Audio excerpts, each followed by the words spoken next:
Hello guys, our next part of this chapter is refraction of light. After reflection, the next part is refraction of light. Refraction, isn't it?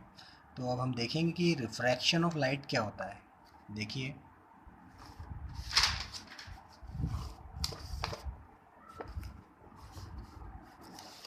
सी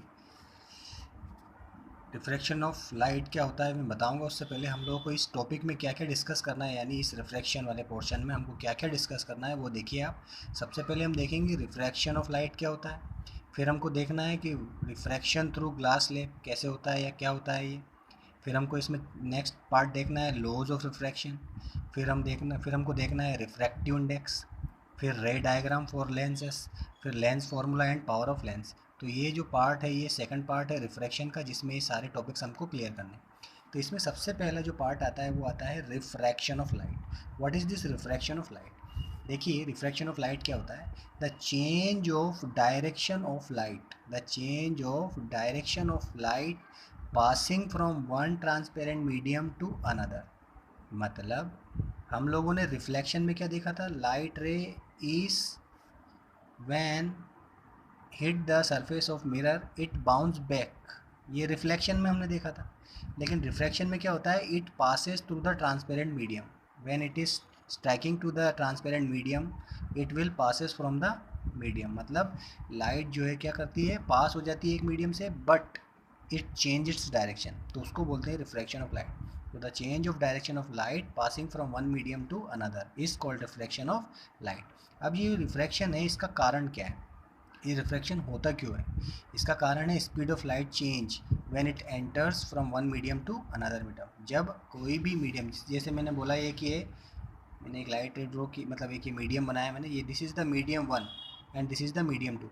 जब light, suppose ये मैंने बोला ये air है और ये मैंने बोला ग्लास है, ठीक है. तो एयर है और ये ग्लास है. तो लाइट रे जब एयर से आती हुई ग्लास से पास होगी तो क्या होगी, it will change its direction. देखिए इसका डायरेक्शन क्या होना चाहिए था, ऐसा स्ट्रेट होना चाहिए था, लेकिन ये इसने अपनी डायरेक्शन चेंज कर दी. तो जब ये से लाइट ऐसे डायरेक्शन चेंज करती है तो उसको हम क्या बोलते हैं, रिफ्रैक्शन बोलते हैं. और इसका कारण क्या है, स्पीड ऑफ लाइट. देखिए स्पीड ऑफ लाइट जो एयर की क्या है, क्या होती है, 3 × 10⁸ मीटर पर सेकंड. ठीक है, 3 × 10⁸ मीटर पर सेकंड होती है. लेकिन जैसे ही वो ग्लास में एंटर करेगी ये लाइट रे, तो इसकी स्पीड चेंज हो जाएगी. तो जब स्पीड चेंज होती है तो रिफ्रैक्शन होता है. तो कारण क्या है रिफ्रैक्शन का, जब स्पीड ऑफ लाइट चेंज होती है एक मीडियम से दूसरे मीडियम में तो रिफ्रैक्शन होता है. इतना क्लियर है. कुछ एग्जांपल देखिए आप रिफ्रैक्शन के. सबसे पहले देखिए कुछ एग्जांपल आप लोगों ने देखे होंगे. The bottom of the swimming pool appears higher. आप लोगों ने कभी भी देखा होगा उसका बॉटम, पानी के अंदर जो स्विमिंग पूल का बॉटम, बॉटम मतलब उसके जो नीचे वाला पोर्शन होता है वो ऊपर दिखता है आपको. वो कारण क्या है उसका, रिफ्रैक्शन. दूसरा एग्जांपल देखिए. A pencil partially immersed in a water appear to be bend at surface of water और एयर. आप कभी भी पानी के अंदर अगर आप पेंसिल को डिप करोगे तो पेंसिल का जो पोर्शन है वो कैसा दिखेगा आपको, बेंड दिखेगा, टेढ़ा सा. ऐसा मैं डायग्राम बना के दिखाता हूँ आप लोगों को. जैसे सपोज ये वाटर है. अब आप लोगों ने ये पेंसिल डिप की इसमें, ठीक है. तो पेंसिल क्या है, ऐसे दिखती है थोड़ी सी ऊपर की साइड. एक्चुअल में पेंसिल को ऐसा होना चाहिए था, तो ऐसा अप साइड में दिखती है. तो उसका कारण क्या है, रिफ्रैक्शन. एक एग्जांपल और है. पानी के अंदर आप लेमन को डाल दीजिए तो वो बड़ा दिखेगा. Lemon appears bigger in glass tumbler. अगर आप पानी के अंदर यानी ग्लास के अंदर पानी भर के उसके अंदर लेमन डालोगे तो वो थोड़ा सा बड़ा साइज़ का दिखता है. ठीक है, तो ये भी क्यों हो रहा है, रिफ्लेक्शन की वजह से हो रहा है. Letters of book appear raised when seen through a glass slab. अगर आप इस ग्लास स्लैब से अगर लेटर्स को चेक करोगे या देखोगे तो वो थोड़े से ऐसे ऊपर की साइड दिखेंगे आपको. तो ये सब जो है एग्जाम्पल है रिफ्रैक्शन के. और रिफ्रैक्शन क्यों होता है, स्पीड ऑफ लाइट चेंज होती है तब. ठीक है, कारण ये है. अगला जो टॉपिक है हमारा वो है रिफ्रैक्शन थ्रू ग्लास स्लैब. अब ये रिफ्रैक्शन थ्रू ग्लास स्लैब, सबसे पहले ये समझिए ग्लास स्लैब क्या होती है. ये ग्लास का एक मटेरियल होता है, पूरा ग्लास से बना होता है, ट्रांसपेरेंट होता है. ठीक है. अब रिफ्लेक्शन हम देखेंगे ग्लास स्लैब से कैसे होता है. देखिए मैंने ये ग्लास स्लैब बनाया हुआ है ऑलरेडी. अब यहाँ पे मैंने ये नॉर्मल बनाया है एन, ये दूसरा है नॉर्मल N1. ठीक है. अब देखिए ये है मीडियम क्या, एयर का, और ये है ग्लास मीडियम. ठीक है. जब लाइट रे यहाँ से इस ग्लास रे से सॉरी इस एयर से ग्लास में एंटर करेगी तो ये क्या होगी, it will band like this. Actual में इसको कैसे जाना चाहिए था, पास ऐसे होना चाहिए था सीधा स्ट्रेट, लेकिन ये क्या हो गई, बैंड हो गई। ठीक है, यानी इसने अपनी इसने अपना पाथ चेंज कर लिया। यहाँ पे दिख रहा है आपको, ये लाइट रे जो है यहाँ से एंटर हुई, लेकिन इसका पाथ चेंज हो गया, इसी को बोलते हैं रिफ्रैक्शन। ठीक है, और ये यहाँ पे आके इस नॉर्मल पे अटैच हो जाएगी, और फिर जब जैसे ही ये इस ग्लास स्लैब से बाहर जाएगी तो ये वापस इसके इक्वल बराबर हो जाएगी। मतलब ये जो ग्लास स्लैब है, ये यहाँ पे लाइट रे आपको ऐसे दिखेगी अपीयर्स होती हुई सीधी, और जब ये पास होगी तो ये बिल्कुल इसके बराबर हो जाएगी, यानी सेम पाथ अटेन कर लेगी। तो ये जो होता है एंगल आई होता है, ये होता है एंगल आर। ये तो पता ही है आपको, इंसिडेंट एंगल, रिफ्लेक्टेड एंगल। ये हो गया incident angle inside the glass, और ये हो गया आपका एंगल ऑफ इमर्जेंस जो बाहर से निकला है, यानी रिफ्लेक्शन की बात हुआ। तो ये जो हो गई आपकी एक्चुअल रिफ्लेक्टेड रे है, ये क्या है, ये एक्चुअल रिफ्लेक्टेड रे है। ठीक है, अब देखिए, तो आप लोगों ने देखा यहाँ पे कि ग्लास स्लैब में जब कोई लाइट रे एंटर होती है तो ये क्या हो जाती है, इसका पाथ चेंज कर लेती है। ठीक है, तो देखिए यहाँ पे अगर आप देख रहे होंगे तो ये नॉर्मल के पास जा रही है ये लाइट रे। When light ray passes from the glass slab it band toward the normal. देखिए ये बैंड किस साइड हो गई, नॉर्मल की साइड हो गई। ये नॉर्मल है, ये लाइन जो है नॉर्मल है, इसकी साइड ही बैंड हो गई। ठीक है, लेकिन जब ये ग्लास से बाहर जाती है तो ये क्या हो जा रही है, ये band away from the normal. देखिए नॉर्मल से दूर भाग रही है ये लाइट रे। तो देखिए ये जो है, ये है रिफ्रैक्शन इन ग्लास स्लैब। अब देखिए ये रिफ्रैक्शन इन ग्लास स्लैब में, अब देखिए ये जो लाइट रे, ये लाइट रे, इन दोनों के बीच में एक डिस्टेंस आ जाता है, उसको बोलते हैं एक्स, जिसको बोलते हैं क्या, लेटरल डिस्प्लेसमेंट। ये जो आया ये बीच में, इसको बोलते हैं लेटरल डिस्प्लेसमेंट। और इसको देखिए, ये एक्स से मैंने बताया, ये डिस्टेंस जो है इसको बोलते हैं लेटरल डिस्प्लेसमेंट। अब ये लेटरल डिस्प्लेसमेंट जो है किस पे डिपेंड करती है, एक तो refractive index of the glass slab, sorry refractive index of the material, और thickness of the glass slab. मतलब रिफ्रैक्टिव इंडेक्स पे डिपेंड करती है डिस्टेंस। जैसे अगर आप यहाँ पे ये चेंज करोगे तो इसका डिस्टेंस भी चेंज हो जाएगा। Thickness of the glass slab, अगर इसका आप ग्लास स्लैब का थिकनेस देखोगे, जितना आप थिकनेस बढ़ाओगे उतना ही ये दूर जाएगी। समझ में आ रहा है। तो लेटरल डिस्प्लेसमेंट जो डिपेंड करता है किस पे, refractive index of the medium and the thickness of the glass slab. ये था रिफ्रैक्शन थ्रू ग्लास स्लैब। इसके बाद जो नेक्स्ट पार्ट आता है हमारा, वो आता है laws of reflection. Next part क्या आता है हमारा, laws of refraction. There are two laws of refraction, आपकी बुक में देखिएगा आप। The following are the two laws of refraction of light. First law, the incident ray, refracted ray and normal to the interface of two transparent medium at the point of incidence all lie in the same plane। अगर आप उस diagram में देखेंगे, incident ray, reflected ray and the normal, ये सारी की सारी जो ट्रांसपेरेंट मीडियम में आती हैं, ये सब एक सेम ही प्लेन पे आती हैं। ठीक है, this is the first law. Second law जो है इसको बोलते हैं स्नेल्स लॉ। क्या बोलते हैं इसको, स्नेल्स लॉ। ये क्या होता है, the ratio of sine of angle of incidence to the sine of angle of refraction is constant. यानी ये sine i upon sine i हमेशा क्या आएगा, कांस्टेंट आएगा। इसको समझने के लिए आप थोड़ा सा ये समझिएगा। सपोज मैं बोल रहा हूँ, एक मैंने बोला ये है मीडियम 1, ये है मीडियम 2। ठीक है, अब ये डिपेंड किस पे करता है, ये it is depend on for a light of given colour, ये डिपेंड करता है कलर और पेयर ऑफ मीडिया। यानी ये जो कांस्टेंट जो आ रही है वैल्यू, ये किस पे डिपेंड करती है, एक तो कलर ऑफ द लाइट और दूसरा medium of the light, sorry medium, जो मीडिया आपने लिया है। सपोज ये मीडियम 1 है, मैंने यहाँ पे एक लाइट रे, ये नॉर्मल बनाया। अब एक लाइट रे जो है ये पास हो रही है इससे, और ये इतनी बैंड हो रही है। ठीक है, ये हो गया आर, ये हो गया आई। ठीक है, तो ये इन दोनों का जो sine i upon sine r आएगा वो कांस्टेंट आएगा। ठीक है, जब कोई कलर, मैंने कोई सा भी XYZ कलर ले लिया आपने और कोई सा भी मीडिया ले लिया, मान लो जो भी रेशियो इसका आया, अगर मैं बोल रहा हूँ सेकंड केस में, अगर ये लाइट रे, अगर बैंड थोड़ा सा मैंने इसका एंगल चेंज कर दिया तो ये थोड़ा सा आई ज़्यादा बड़ा हो गया और ये आर भी थोड़ा बड़ा हो जाएगा। अगर ये सेम मीडियम और सेम कलर लोगे तो ये हर जगह क्या आएगा, कांस्टेंट ही आएगा, ये वैल्यू कांस्टेंट ही आएगी, भले आप इसका एंगल कितना ही बढ़ा दो। ये कहने का मतलब है यहाँ पे, समझ में आया। तो sine i upon sine r हमेशा क्या आएगा, कांस्टेंट आएगा। और इसी को क्या बोलते हैं, स्नेल्स लॉ ऑफ रिफ्रैक्शन। और ये ट्रू कब होता है, एंगल जब 0 is greater than i and greater than 90। ठीक है, ठीक है। तो यहाँ पे जो है ये, this is called the second law of refraction.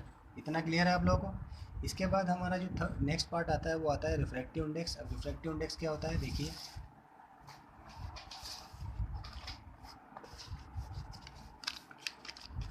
Refractive index the ratio of speed of light in a given pair of medium. ये क्या होता है, रेशियो होता है स्पीड ऑफ लाइट का। क्या होता है ये, रेशियो होता है स्पीड ऑफ लाइट का एक पेयर ऑफ मीडियम में। इसको डिनोट किया जाता है एन से। देखिए, it is given by velocity of light in medium 1 upon velocity of light in medium 2। तो इसको ऐसे डिनोट किया जाता है। तो ये फॉर्मूला है रिफ्रैक्टिव इंडेक्स का। तो रिफ्रैक्टिव इंडेक्स किस पर डिपेंड करती है, स्पीड ऑफ लाइट पे, और velocity of light in medium 1 upon velocity of light in medium 2। ये वेलोसिटी क्या होती है, स्पीड ही होती है, तो इसको डिनोट हम कर सकते हैं v1 अपॉन v2। तो हमारा जो फॉर्मूला निकल के आएगा वो क्या आएगा, v1 अपॉन v2। अब देखिए, कभी कभी ये साइन कन्वेंशन में ऐसा यूज़ किया जाता है n21। इसका मतलब ये है कि इसका रिफ्रैक्टिव इंडेक्स ज़्यादा है इसके कंपेरिजन में, n21, इसका मतलब इसका ज़्यादा है इसके कंपेरिजन। अगर लिखा हुआ है v2 अपॉन v1 तो इसका मतलब ये है कि इसका रिफ्रैक्टिव इंडेक्स ज़्यादा है इसके कंपेरिजन। समझ में आ गई बात। तो ये है रिफ्रैक्टिव इंडेक्स। इसके बाद जो अगला पॉइंट आता है वो है आपका एब्सोल्यूट रिफ्रैक्टिव इंडेक्स। अब ये क्या होता है, absolute refractive index is the refractive index of medium with respect to vacuum. मतलब जब हम एब्सोल्यूट रिफ्रैक्टिव इंडेक्स निकालते हैं तो हम उसमें इसमें हम क्या करते हैं, वैक्यूम को लेते हैं इसमें। जैसे देखिए, refractive index of medium with respect to vacuum, vacuum के कंपैरिजन में हम रिफ्रैक्टिव इंडेक्स किसी का निकालते हैं। तो इसका फॉर्मूला क्या होता है, n is equal to C upon V. क्या होता है, n is equal to C upon V. C क्या होती है, स्पीड ऑफ लाइट, और v क्या होता है, speed of light in medium, speed of light in medium. तो ये क्या हो जाता है, सी अपॉन वी। इसके बाद जो नेक्स्ट टॉपिक आता है वो आता है ऑप्टिकल डेंसर मीडियम। दो टाइप के मीडियम होते हैं, एक होता है ऑप्टिकली डेंसर मीडियम और एक होता है ऑप्टिकली रेरर मीडियम। अब ये ऑप्टिकली डेंसर मीडियम क्या होता है और ऑप्टिकली रेरर मीडियम क्या होता है, देखिएगा।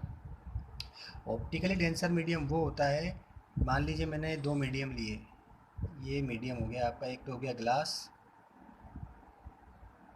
और ये हो गया आपका ऊपर एयर, ठीक है। अब इन दोनों मीडियम में से जिसका हायर वैल्यू होगा रिफ्रैक्टिव इंडेक्स का, इन दोनों में से जिसका रिफ्रैक्टिव इंडेक्स का वैल्यू ज़्यादा होगा वो क्या कहलाएगा, डेंसर मीडियम। और जिसका कम होगा, medium lower with value of refractive index, उसको बोलेंगे रेयर मीडियम। सपोज मैं बोल रहा हूँ एयर का रिफ्रैक्टिव इंडेक्स कम होता है ग्लास से, एयर का रिफ्रैक्टिव इंडेक्स कम होता है ग्लास से, तो ये मीडियम क्या कौन सा हो गया, रेयर मीडियम, और ये वाला कौन सा हो गया, डेंसर मीडियम। समझ में आई बात। डेंसर मीडियम वो होगा जिसका रिफ्रैक्टिव इंडेक्स ज़्यादा होगा दूसरे मीडियम के कंपैरिजन में, और रेयर मीडियम वो होगा जिसका रिफ्रैक्टिव इंडेक्स कम होगा दूसरे मीडियम के कंपैरिजन में। क्लियर है। इसके बाद देखिए, आप लोगों की बुक में ये टेबल दे रखी है, इसको आप थोड़ा सा देख लेना। इसमें different type of refractive index दे रखे हैं। एयर का रिफ्रैक्टिव इंडेक्स होता है 1.003, आइस का होता है 1.31, वाटर का 1.33, एल्कोहल का 1.36। तो इसी बेसिस पे आप देखेंगे ये रिफ्रैक्टिव इंडेक्स होते हैं अलग अलग मटेरियल्स के, ठीक है। ग्लास का देखिए कितना होता है 1.52, डायमंड का होता है देखिए 2.42, ये सबसे हाईएस्ट होता है। हाईएस्ट रिफ्रैक्टिव इंडेक्स किसका होता है, डायमंड का होता है। तो ये आप लोग याद रख लेना। तो यहाँ पे अगर मैं बोलूँ ग्लास और इन दोनों के बीच में अगर मैं कंपेयर करूं कि बेंजीन का रिफ्रैक्टिव इंडेक्स कम है 1.50 और ग्लास का है 1.52, तो इन दोनों में अगर आप देखोगे तो आप क्लियरली यहाँ पे डिस्टिंग्विश कर सकते हो कि रेयरर कौन सा है और डेंसर कौन सा है। तो इसका कम है, इसका मतलब ये क्या हो गया, रेयरर हो गया, और इसका ज़्यादा है तो ये डेंसर हो गया। ये यहाँ पे इसके बीच में कंपेरिजन किया मैंने। तो इस बेसिस पे हम ऑप्टिकली रेयरर डेंसर मीडियम दोनों बता सकते हैं, ठीक है। इतना क्लियर है। इसके बाद जो नेक्स्ट पार्ट आता है आप लोगों का वो आता है स्फेरिकल लेंस। अब देखिए, लेंस जो है दो प्रकार के होते हैं, कौन कौन से होते हैं, लेंस जो होते हैं दो प्रकार के होते हैं, एक होता है कॉन्वेक्स लेंस और एक होता है कॉनकेव लेंस। कॉन्वेक्स लेंस क्या होता है, convex lens is thin from the corner. देखिए यहाँ से ये पतला हो गया, ये कॉन्वेक्स लेंस का डायग्राम है। ये जो है अगर कॉर्नर से पतला हो जाए उसको कॉन्वेक्स लेंस बोलते हैं, और बीच में से मोटा हो जाए, thick at the centre, sorry, thick at the centre, centre में अगर ये मोटा हो जाए तो ये कॉन्वेक्स लेंस है। और इन्हीं लेंस को कन्वर्जिंग लेंस भी बोलते हैं। क्या बोलते हैं? कन्वर्जिंग लेंस, क्योंकि इनसे लाइट रे क्या होती है? कन्वर्ज होती है। अब इधर देखिए कॉनकेव लेंस क्या होता है, ये जस्ट इसका अपोजिट होता है, थिक एट द कॉर्नर, ये कॉर्नर से मोटा होता है, पतला बीच में से होता है, thin at the centre, centre से थिन होता है। और डाइवर्जिंग लेंस, इसी को डाइवर्जिंग लेंस भी बोलते हैं। ठीक है, ये तो थे स्फेरिकल लेंस की बात। अब हम यहाँ पे हम पढ़ेंगे अगला जो पार्ट है वो है हमारा rules for image formation by convex lens. कौन कौन से रूल्स हैं इमेज फॉर्मेशन के कॉन्वेक्स लेंस के? इसमें जो पहला रूल आता है वो क्या है, देखिएगा, a ray of light parallel to principal axis. अब उसको इस रूल्स पे जाने से पहले थोड़ा सा इस डायग्राम को समझ लीजिए। जब भी कोई ये जैसे suppose this is the convex lens, देखिए ये जो कॉन्वेक्स लेंस है इसका जो, देखिए अगर इसको मैं थोड़ा सा ऐसे एक्सटेंड करूँगा तो इसका एक सर्कल ये बनेगा और इसका सर्कल एक ये बनेगा, बनेगा। तो इसके बेसिस पे अगर देखा जाए तो इसकी जो फोकस होती है ये इस साइड वाली, लेफ़्ट साइड वाली, ये इस वाले लेंस की फोकस है। इस वाले लेंस की फोकस को बोलेंगे f1 और इसका सेंटर कर्वेचर होगा c1। ठीक है, अब इस वाले लेंस का अगर देखेंगे तो इसका हो जाएगा f2 और इसका हो जाएगा c2। ठीक है, क्लियर है? अब देखिए जब इमेज बनाते हैं तो इसमें कुछ तीन रूल या तीन रूल्स हैं वो हमको फॉलो करना है। इसमें पहला रूल क्या बोलता है, a ray of light parallel to principal axis. ये जो लाइट है, जो क्या है, रे ऑफ लाइट है, क्या बोल रहा है, पैरेलल है किसके, प्रिंसिपल एक्सिस के। ये प्रिंसिपल एक्सिस है और ये लाइट इसके पैरेलल हो गई।